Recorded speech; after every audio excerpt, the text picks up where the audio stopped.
You won't believe these 10 beach towns exist in the UK. Right. So when most people think British seaside, they're picturing one of two things. Either it's a grim Victorian pier with peeling paint, the smell of chip fat hanging in the air like a greasy cloud, and approximately 17 seagulls staging a coordinated assault on your 99 ice cream. Or it's some posh Cornish hideaway where a beach hut costs more than your first car, and everyone's wearing those quilted gilets that scream, "I've got a second home, and I vote Tory." But here's the thing, nobody tells you about the UK coastline. We've got 4,998 miles of it. Translation: there are beach towns scattered around this soggy little island that genuinely feel like they've been copy-pasted from somewhere in the Mediterranean, or California, or some fever dream a town planner had after too much Pimm's. And look, I'm not saying these places are going to replace your holiday to the Algarve. The weather's still British, which means you'll probably need a windbreaker in July, and the sea temperature hovers somewhere between bracing and actually hypothermic. But what these towns lack in guaranteed sunshine, they make up for in charm, character, and the kind of scenery that'll have you wondering why you spent $2,000 going to Mykonos when you could have driven 3 hours and gotten something equally gorgeous. Plus, and this is crucial, you can actually understand what people are saying when they recommend a pub. So let's dive into 10 beach towns that'll make you question everything you thought you knew about the British coast. Fair warning though, by number 3, you'll be on Rightmove looking at property prices and having a mild existential crisis about your life choices. Starting off strong, we have Whitstable in Kent, and honestly, if you have not been yet, you are missing out on what is essentially the UK's answer to Cape Cod. Except, everyone has better banter, and the oysters are cheaper. This place sits on the North Kent coast, about an hour from London if you time the traffic right. You probably will not, because it is the M2, and there is always some sort of incident involving a lorry and a bridge. But once you get there, you will understand why Londoners have been colonizing this town like it is their personal weekend kingdom. The population is around 30,000, swelling massively every weekend when half of Shoreditch descends in their vintage Volvos, looking for something they call authenticity while drinking 7-pound flat whites. The old town is absolutely rammed with gorgeous weatherboard cottages painted in those muted coastal colors, sage green and dusty blue, and that particular shade of gray that estate agents call heritage, but is really just that they have not painted it since 1987. The high street has independent shops that actually sell things you might want, not just tat for tourists. There are proper bookshops and vintage clothing stores where everything smells faintly of mothballs and possibility, and around 47 places selling artisanal olive oil that costs more per liter than petrol. And then there is the beach itself, which is shingle rather than sand, because this is Britain, and we do not do anything the easy way. Along the shingle are fantastic beach huts, each one more Instagrammable than the last, painted in candy stripes and pastels, as if someone went wild in the Pharaoh and Ball showroom. The oysters, though. Whitstable has been farming these slippery little legends since Roman times, and the town takes them very seriously indeed. There is even an oyster festival every July that is basically an excuse for everyone to get absolutely trolleyed on Prosecco while pretending to appreciate the minerality and terroir of something that looks like edible phlegm. The Whitstable Oyster Company sits right on the harbor, and you can get a dozen natives with a bottle of something crisp for about 30 quid, which in London terms is practically theft. One resident on Reddit described eating oysters here as the closest thing to a religious experience you can have while sitting on a wooden bench surrounded by seagulls eyeing up your chips. And honestly, that is poetry. But here is the reality check, because there is always one. House prices in Whitstable have gone absolutely bananas. We are talking median prices around £450,000 for something that is essentially a 2-bedroom cottage with rising damp and a bathroom you cannot swing a cat in. A 3-bedroom family home? Try £600,000 and upwards. The rental market is equally bonkers, with a 2-bedroom flat going for £1,400 a month, which is London prices without the London salaries unless you are commuting. In which case, congratulations.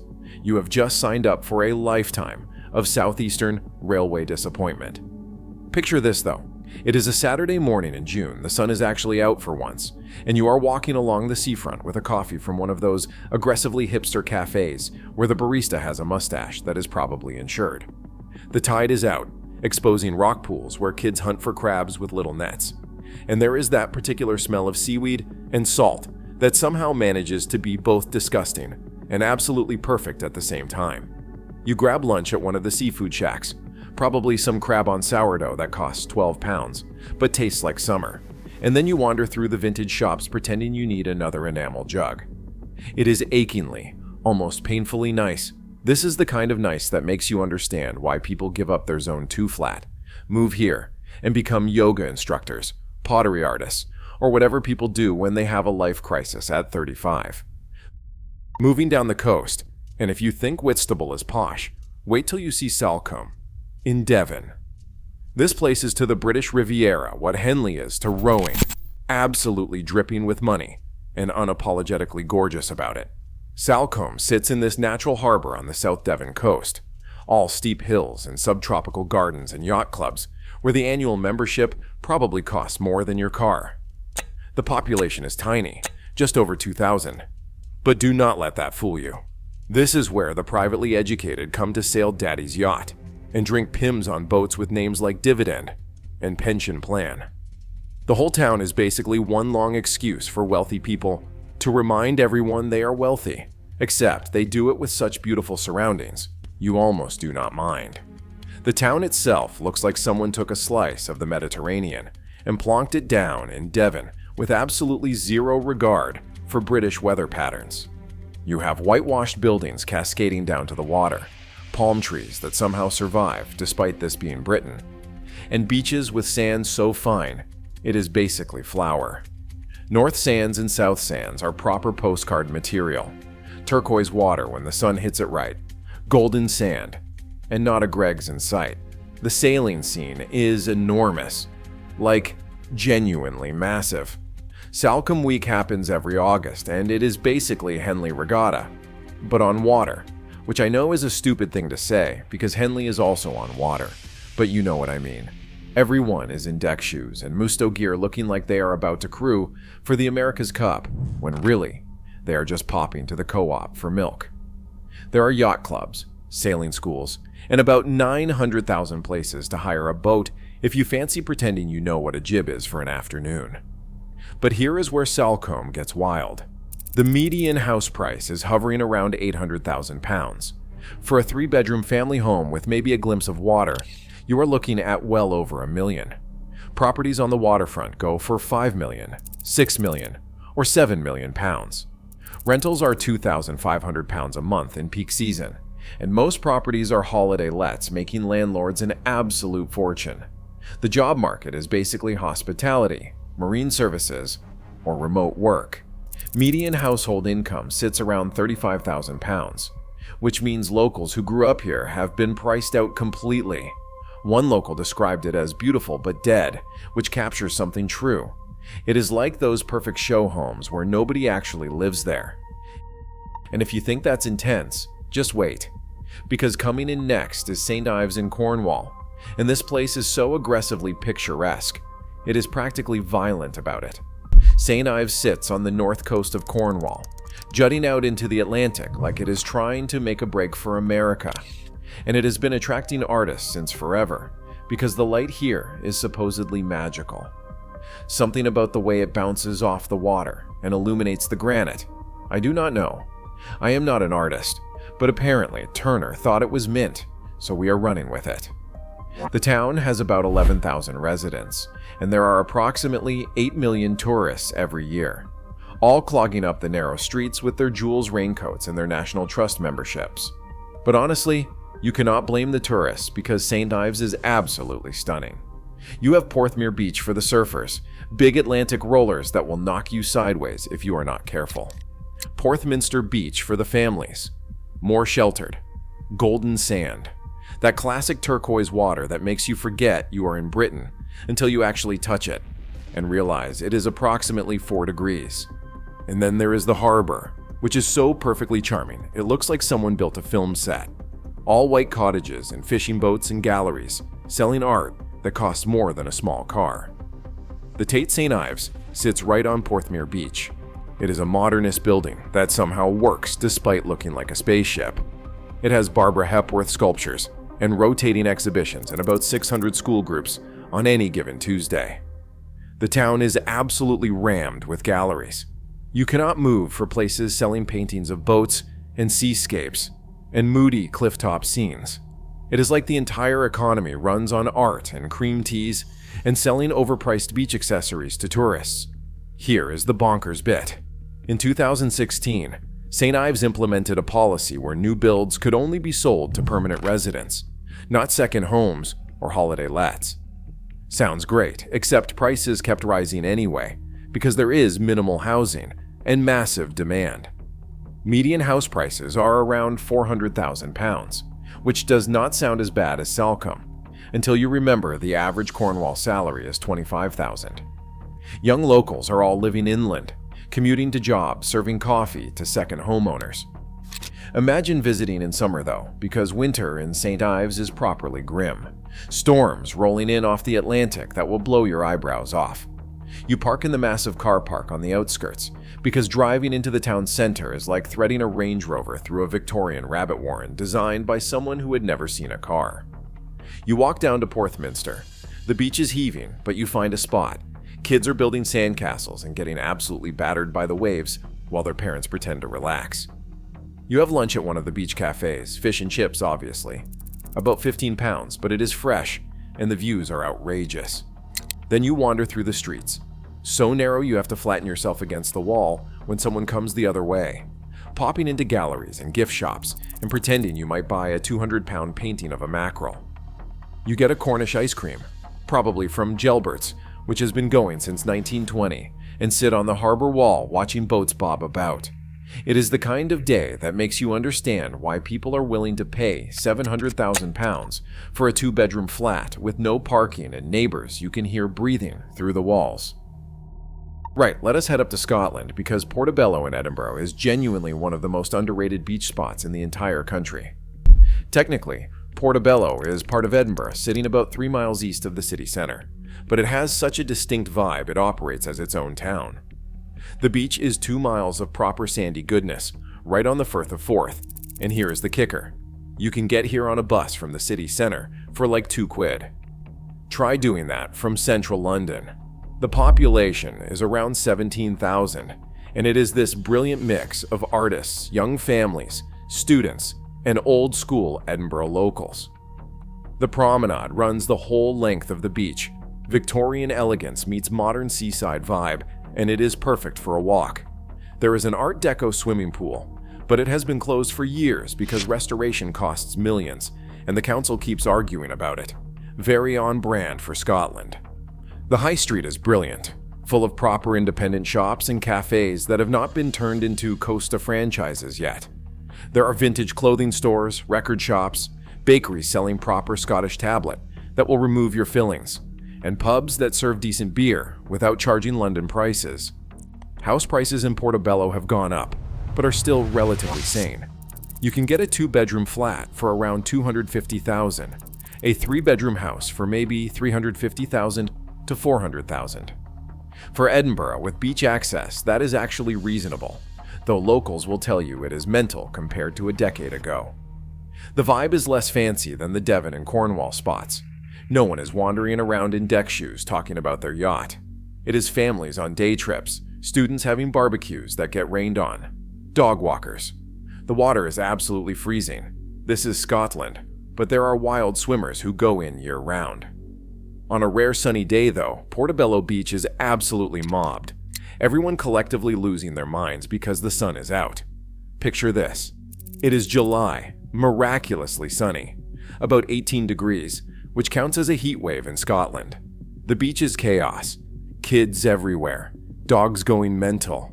Someone is attempting to barbecue. You grab a coffee, walk along the sand, which is actually proper sand, not shingle. Maybe go for a paddle if you are brave. Later, you hit the high street for dinner, then end up in a pub watching Scotland lose at football, while everyone sings Flower of Scotland anyway. It is not glamorous, but it is brilliant. Proper seaside fun. Now we're heading to Wales, specifically Tenby in Pembrokeshire, and this place looks like someone designed it specifically to go on a biscuit tin. It's got medieval walls, pastel-colored Georgian houses, sandy beaches, and water that's genuinely turquoise when the sun hits it right. Tenby sits on the Pembrokeshire coast in southwest Wales, population about 5,000, and it's been a seaside resort since Victorian times. The old town is properly gorgeous, surrounded by 13th century walls that somehow survived despite Wales's long history of vigorous political disagreements. Inside, there are steep, winding streets lined with houses painted in ice cream colors, all overlooking the harbor. There are 3 beaches: North Beach, which is massive and sandy, Castle Beach, which is smaller and sits below the castle ruins, and South Beach, which connects to Tenby at low tide, but becomes its own cove when the water comes in. Caldee Island sits just off the coast, home to about 40 Cistercian monks who make perfume and chocolate. You can catch a boat over in summer, wander around the monastery, and buy some monk-made products. It is the kind of quirky day trip that is either spiritual or boring depending on your tolerance. House prices are relatively reasonable by beach town standards, but increasingly out of reach for locals. Median prices sit around £300,000, with 3-bedroom houses going for £350,000 to £400,000.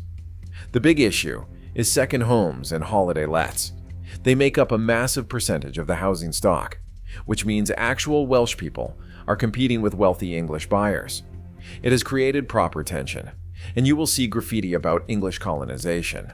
The job market is heavily seasonal, tourism basically, so everyone makes their money between May and September and then lives frugally through winter. Average wages are low, around £22,000 to £25,000, which makes those house prices painful. But the cost of living is generally cheaper than in England, and if you can make it work, the quality of life is outrageous. Imagine visiting in peak summer. You have driven down, probably spent 3 hours on the M4 stuck behind caravans. You park in one of the big car parks because the medieval streets were not designed for cars. You walk through the town walls. It is rammed, everyone eating ice cream and chips. You head to North Beach. It is packed, but you find a spot. The sand is golden and the water is turquoise. You have fish and chips on the harbor, then explore the streets buying Welsh cakes and fudge. Later you might walk the coastal path, with stunning views and wildflowers everywhere. Let's shoot back to England's south coast for Southwold in Suffolk, because this place is so quintessentially English, it borders on parody. It has beach huts that sell for more than flats, a lighthouse right in the middle of town, and a brewery that is basically the local religion. Southwold sits on the Suffolk coast, about 100 miles northeast of London, population around 1,000, and it has been quietly posh for generations. The beach is lovely, long stretches of sand and shingle with iconic beach huts painted in bright colors. Now about these beach huts. They regularly sell for £70,000, £80,000, sometimes over £100,000 for a wooden box with no running water. It is absolutely mental. But they are a Southwold institution, and if you can afford one, you are announcing you have made it. The town itself is gorgeous in that understated genteel way. There are greens with cannons left over from when Southwold defended itself against the Dutch, bookshops and boutiques, and fish and chip shops where the fish costs about 12 quid. The pier is brilliant, a proper Victorian structure with an arcade full of weird, handmade contraptions. Aid Nam's brewery dominates the town. They have been making beer here since 1872, and you can smell the hops on brewing days. There is a shop selling Adinam's everything, and the brewery tours are surprisingly good. You learn about fermentation and drink free samples. House prices are properly expensive.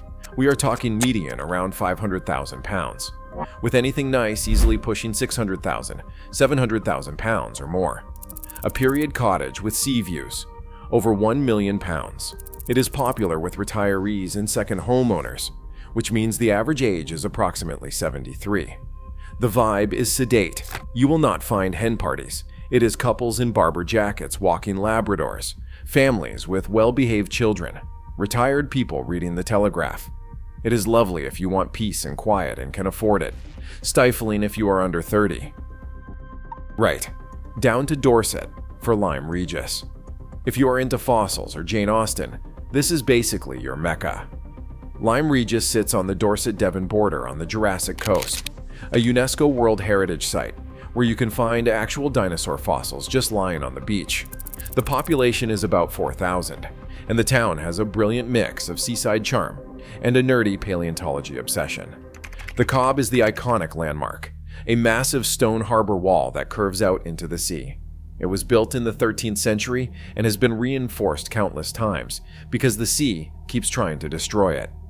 There is a famous scene in Persuasion where someone falls off the Cobb, and honestly, walking along it when it is wet, you understand how.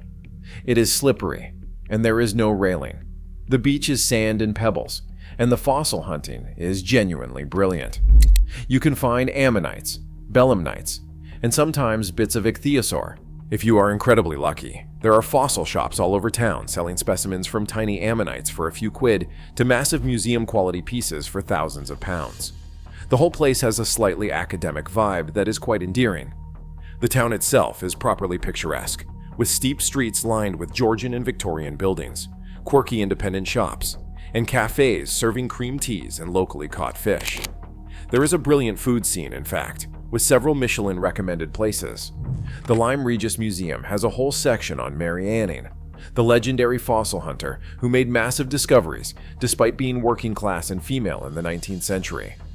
House prices have gone up massively, with the median around £400,000, and anything with sea views going for £500,000 to £600,000 easily. It is another second home hotspot. Jobs are mostly in tourism and hospitality, seasonal, like many coastal towns. The year-round population skews older, retirees who sold their homes in expensive cities.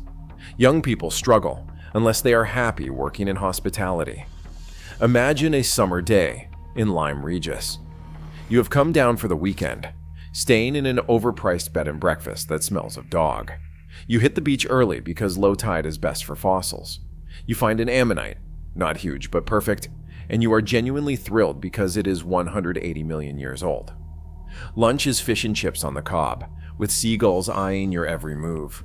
The afternoon is wandering shops, buying local gin and fossil-shaped chocolates. The vibe is relaxed, slightly old-fashioned. We are heading up to Northumberland for Bamber, and this place is so dramatically beautiful, it is basically showing off. Bamber sits on the northeast coast, population around 400, but it is dominated by Bamburgh Castle, an absolutely massive fortress perched on a rocky outcrop overlooking the beach. The castle has been there in various forms since Anglo-Saxon times. It is privately owned, but open to tourists for about 13 quid. The beach is 3 miles of golden sand backed by dunes, and it is regularly voted one of the best beaches in Britain. The sand is perfect. The views are outrageous. You have the castle looming above, the Farne Islands offshore, and Lindisfarne visible in the distance.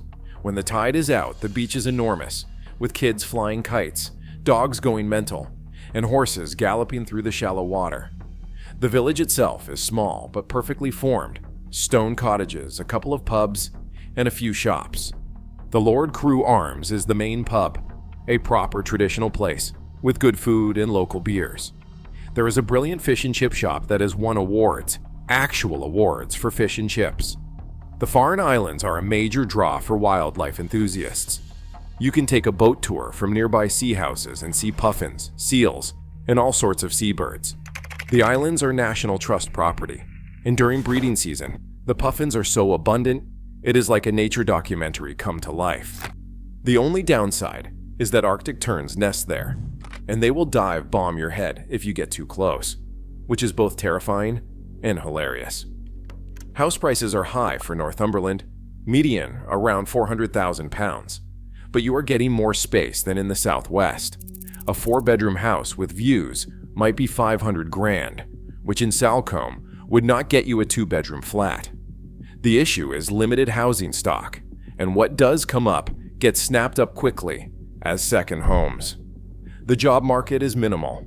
You are either working in tourism, commuting to Newcastle an hour away, or you have remote work sorted. It is not a place you move to for career opportunities. You move for quality, and for space, and for stunning scenery. The coast here is wild and dramatic, less gentrified than the Southwest. Picture a winter day in Bamber, because winter is when it is really special. It is January, freezing, with wind coming in off the North Sea that cuts right through you. You are walking the beach wrapped in 7 layers. The sand is firm and empty. The castle looks even more dramatic against gray skies. You stop for lunch at a pub, warm yourself by the fire with soup and a pint. It is not flashy or Instagrammable, it is just properly lovely.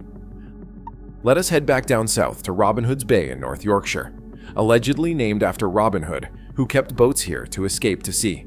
Solid contingency planning. The bay sits on the Yorkshire coast between Whitby and Scarborough, and the village itself is absolutely bonkers, basically a vertical cliff face with houses clinging to it. The population is only about 130 permanent residents, but in summer, it swells with tourists who come to gawp at the absurd architecture. The village is car-free in the old town, too steep and narrow for vehicles, so you park at the top and walk down, and down, and down. Proper leg workout. The streets are cobbled, houses are painted in different colors. There are passages and alleyways everywhere. The beach at low tide reveals massive rock platforms perfect for fossil hunting and rock pooling. Kids love it. There are pools full of crabs and little fish, all that classic British seaside stuff. The bay is part of the same Jurassic geology as Lyme Regis. At high tide, though, the sea comes right up to the seawall and sometimes crashes over it. There is a brilliant coastal walk that connects Robin Hood's Bay to Whitby, about 6 miles of cliff-top paths. It is part of the Cleveland Way, a long-distance trail.